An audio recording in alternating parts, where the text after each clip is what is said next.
demonstrate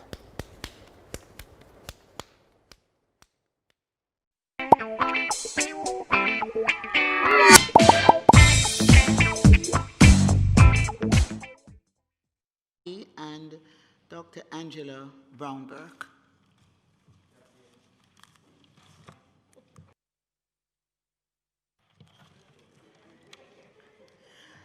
At this time, I would really like to welcome committee members and to especially welcome new members of the committee. Although this is a new committee, a new administration, there are those who are continuing on from the previous committee. So at this time, I would like to specially welcome Senator Gabrielle Morris, as well as Ms. Tamika Davis, Ms. I'm not seeing a name here, but I'm not seeing Natalie's. Oh, Natalie's in the Senate. Yes, you're in the Senate, right. Senator Natalie Campbell Rodriguez. And I know we'll be joined later by a number of other new members. And just to say to members who are carrying on from the last committee, it's so good to see your face in the place. Let me begin by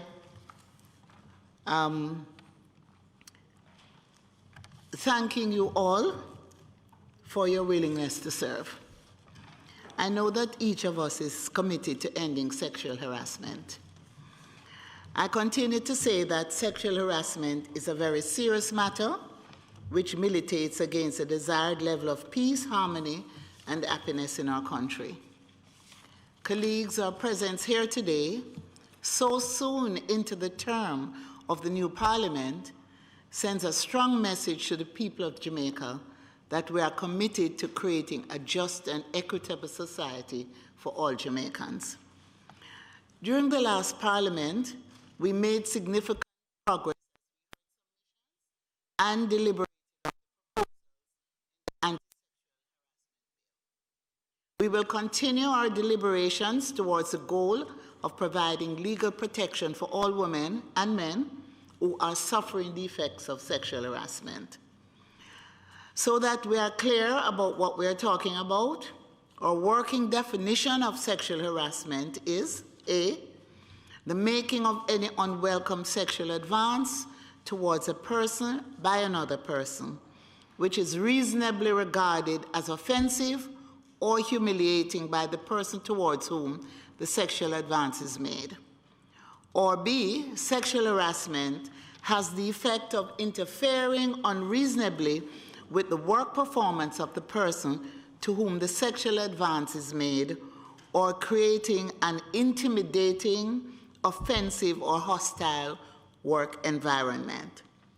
Sexual advances involve any of the following forms of conduct or behavior, namely, 1, physical contact of a sexual nature, 2, a demand or request for sex or for favors of a sexual nature, 3, the making of sexual suggestions, remarks, or innuendos, 4, the showing of pornography or the display of images or objects of a sexual nature, 5, any other physical, gestural, verbal, or nonverbal, or visual conduct of a sexual nature. I make this point to clarify misunderstandings that still exist in the wider society about what constitutes sexual harassment and what this bill intends to achieve. For far too long, many victims have been left without recourse, forced to cower in shame and retreat to the halls of silence.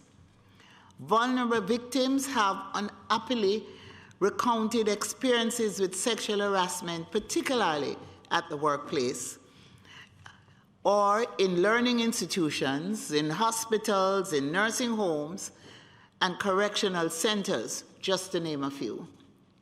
Through our work in this committee, we can protect victims. The bill presents under the following headings: Part 1, preliminary; Part 2, prevention of sexual harassment; Part 3, forms of sexual harassment and related prohibited conduct; Part 4, designation of authorized officer; Part 5, sexual harassment tribunal; Part 6, procedure for making complaints, investigations, and hearing by tribunal; Part 7, offenses and penalties; and Part 8, miscellaneous. The victims are looking to us, colleagues, and many of them have been waiting for a long time. We must deliver in a timely manner. I'm assured that as members we will be most diligent in our efforts and will work cohesively to make this bill law in the shortest possible time. So I look forward to our robust discussions. I also want to, again, use the opportunity to welcome Ms. Rhoda Crawford, another new member here with us, and to especially welcome our technical team to my left, who are always there to give us the support that we require. So at this time, I will name fully the new committee and its membership.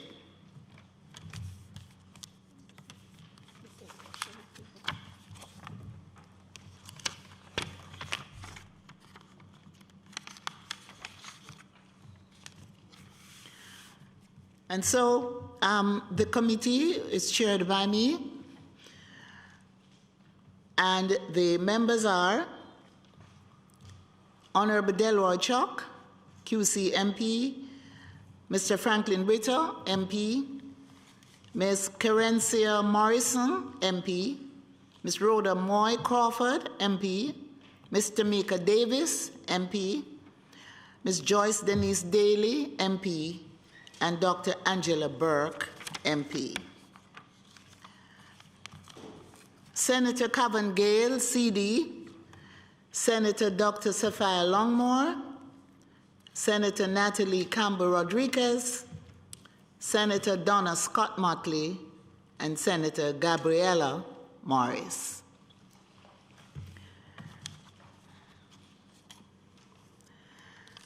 At this point, I will now ask, the new agenda. Okay. At this time, I would wish for us to discuss procedural matters. And one, we should at this point determine a quorum. What's the usual secretary? Three. Yes. The four persons. 3 plus the chair. So if you wish, we could continue. A quorum, 3 plus a chair. Okay, good, thank you. Now, to determine the way forward, I would wish to give you an update on the submissions and where we are with those submissions. So we have had 11 oral presentations. Ministry of Labor and Social Security, Ministry of Tourism, Jamaica Lands, Jamaica Aid Support for Life, Women's Empowerment for Change, that's We Change, University of the West Indies Open Campus, Hugh Shearer Labor Studies Institute, Douglas Serotan, Jamaica Network of Seropositives, University of the West Indies Institute for Gender and Development Studies, the Jamaica Coalition for a Healthy Society, and the Jamaica Bar Association, jointly with the Jamaica Chamber of Commerce. Presentations to be done. Household Workers Association, Private Sector Organization of Jamaica, Jamaica Confederation of Trade Unions, Ministry of Economic Growth and Job Creation, Ministry of Education, Youth and Information, Jamaicans for Justice, Jamaica Community of Positive Women, Girls Who Know, JA, Jamaica Tertiary Education Commission, the Norman Manley Law School, the Association of Women's Organizations in Jamaica, the Independent Jamaican Council on Human Rights, and the Seroptimist International Jamaica. There are some single line submissions. Joan Morrison, Whitney Rochester, Priscilla Sutherland, Sabrina Brown, Heather Halsall. So that's a total number. We have already had 11 out of a total of 29. The committee commenced its meetings on November 28, 2019. It conducted 6 meetings over the period November 28 to July 2, 2020. Over this period, the committee received 28 submissions and received 7 oral presentations. To date, the oral presentations were received from the 11 submissions that I mentioned earlier. I am hoping that we can agree that we will have one more meeting before the end of the year. We can have more than one, but at least one meeting before the end of the year. Go ahead, Member Chuck. Chairman, I mean, I don't want this to be a committee that go on for ever and ever. I would hope that we can complete. I would hope, Chairman, that we can complete within the next 4 to 6 months. I mean, early in this fiscal year. I don't think we should go beyond March of next year, Chairman. And I would want to and hope that we can complete the deliberations and allow us to make a report to Parliament in this fiscal year and hopefully even debate it so that we can get the legislation going. So I would urge, Madam Chairman, that we put another meeting in another 2-3 weeks. And why I say another 2-3 weeks? There are new members on the committee, and I would urge that we ask the Secretariat to, I think you have circulated all the presentations so far, and I don't think you have circulated the minutes though. All the minutes?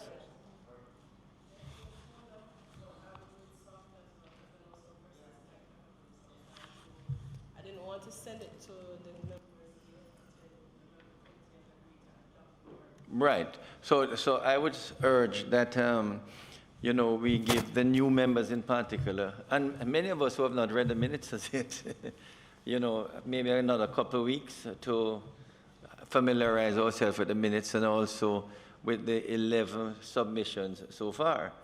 But I would say, Madam Chairman, that in another 2 weeks, we set a meeting where we would ask for the adoption of, you know, the submission so far and the minutes, give persons enough time to be able to look at it. And at that second meeting, we can probably invite a few of the presentations. And depending on how we go at that meeting in 2 weeks or so, Madam Chairman, we set another couple more meetings to hear all of those who want to make presentations. And once that is done, then we move on to get the Secretariat to put together a matrix for us to examine what is on the matrix. And then based on that, we go with a report. And I think that if we follow that route, Madam Chairman, we should be able to get this thing, a report early next year. Okay? Thank you, Minister Cho. Well, the last committee met weekly, and we may want to consider doing that again. Right? But so we would meet weekly, which means we would. I would say we meet weekly after the next 2 meetings, after the next 2 weeks. And the reason for 2 weeks is well, if we're speaking about, remember, November, as we get into December, I know. we would be getting into Christmas. So if in November we would meet weekly, in 2 weeks we would adopt the work previously done. It would give the members a chance to review what was done. But and then after that, weekly. But we could still meet next week, right? Because we have to take presentations, we have to take submissions, right? Which that can be very time-consuming. We have a clear calendar here, and I think we should seize the opportunity to capture some dates quickly. Madam Chairman, sorry to intervene again, but I am always considerate of my colleagues, especially my colleagues on the other side, who have a certain matter next week, and they might have difficulty to come in next week, Thursday. Because I want to thank the Minister for his kind consideration, Madam Chair. And Madam Chair, I want to thank the Minister for his kind consideration for his colleagues on the other side who have this certain matter. And I want to adopt his suggestion that we skip a week and put it to the other week. We would be deeply appreciative. And it would give enough time to the new members to really have a chance to look at the material, and give enough time for the Secretariat to contact the remaining presenters and to sort out the time period that, in other words, Madam Chairman,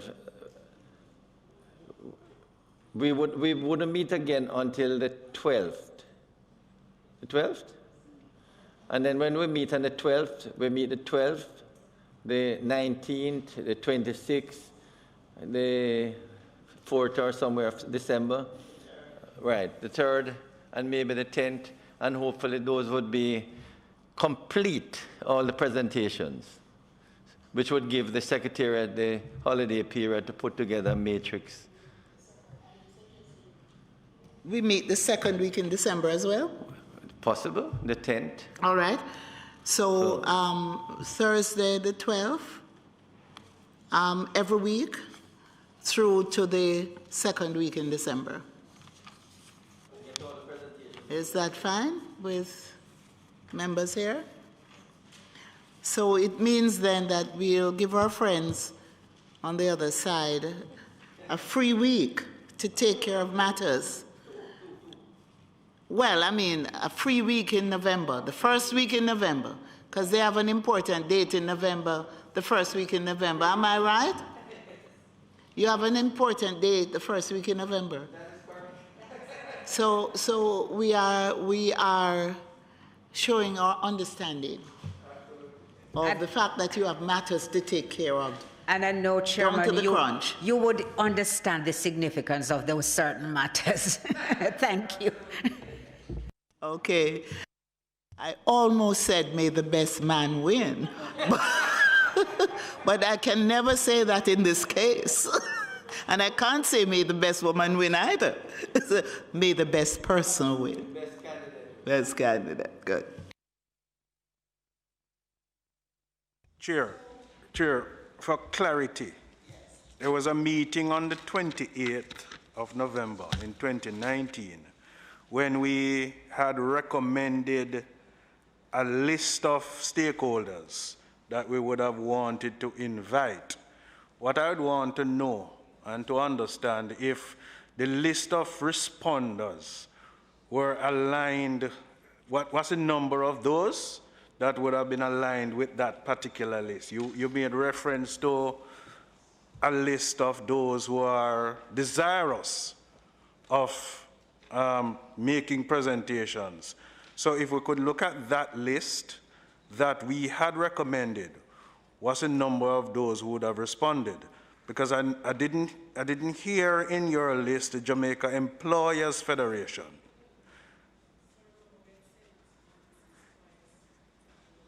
And they didn't respond.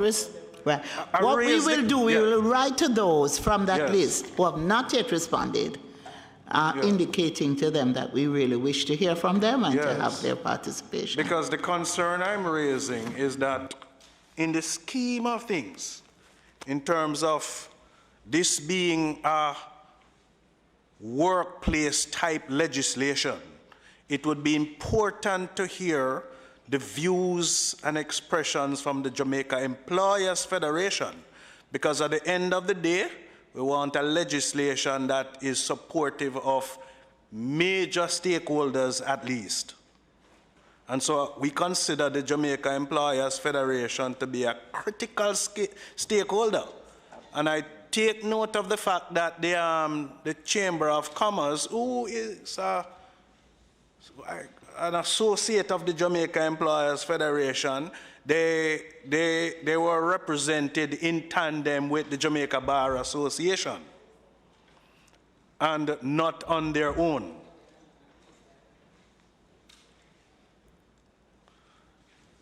So, Chair, I thought I would make that observation. That observation is noted. I'm just taking a glance at that list in November. You are right, Jamaica Employers Federation. We have yet to get a response. So we will contact those.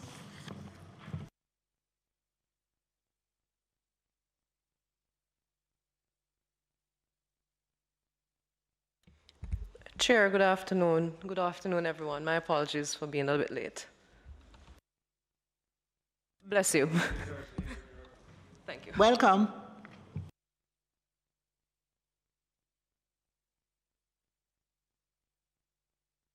I think we have pretty well covered procedural matters. I don't know if anyone wishes to make a comment at this time before we wrap up.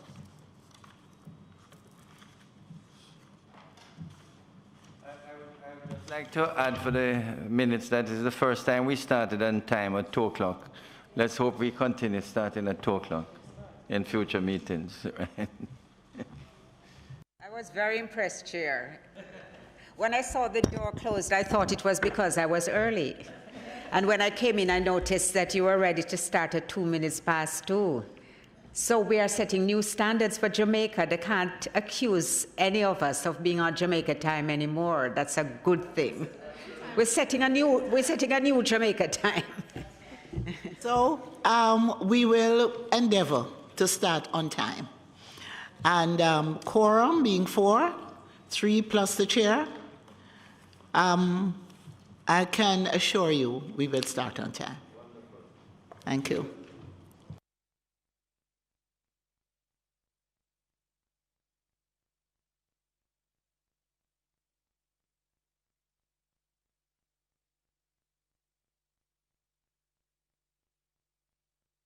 So at this time, I would ask for the motion. I so move, Chair.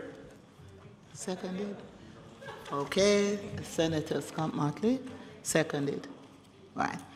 Thank you, members. It's just wonderful. Started on time, efficiently handled the business of the day. Wonderful. And yes. The date of the next meeting, we have a schedule starting November 12th. And the Thursdays following, subsequent, through to December 10. So it's November 12, November 19, November 26, December 3, and December 10. And I'm looking forward to the full turnout of members of the committee that time. We will have a very robust session, full participation. We'll try to schedule some hearings as well. Can we? For the 12th. Okay? And we are going to write to the entities that did not respond to us to get them on board. All right, thank you, ladies and gentlemen. Meeting is adjourned. Thank you.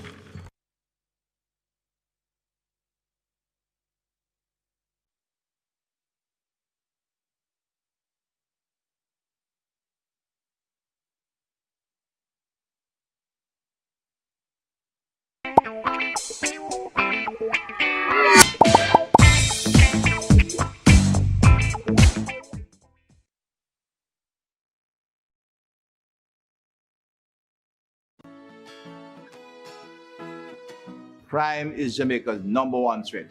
As we stay apart while working together to fight COVID-19, we must all live good and unite against crime and violence in Jamaica. Live good means talk it out, don't fight it out. We must live good to build a safe Jamaica. Stay home, stay safe, live good.